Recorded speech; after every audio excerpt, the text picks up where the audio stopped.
ইনো কতটি চাউল পানিত ভিজাইয়া আমি আনছি চিতল পিঠা হতাম হরিতে আর আইন আমার ফাটাত পিছিলাই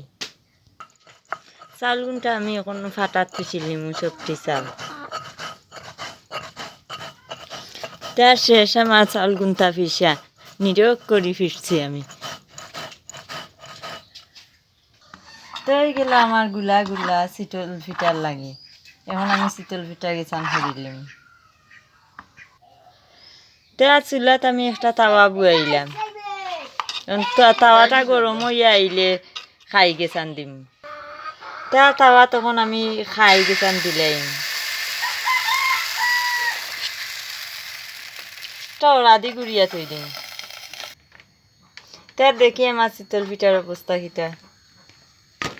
তার হয়ে গেল আমার চিতল পিঠা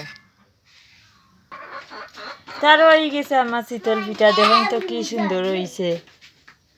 কিলাহান হয়েছে খুব সুন্দর হয়েছে মাটির কুলা দি মানছে পরে আমার ঘরে মাটির কুলা নাই তা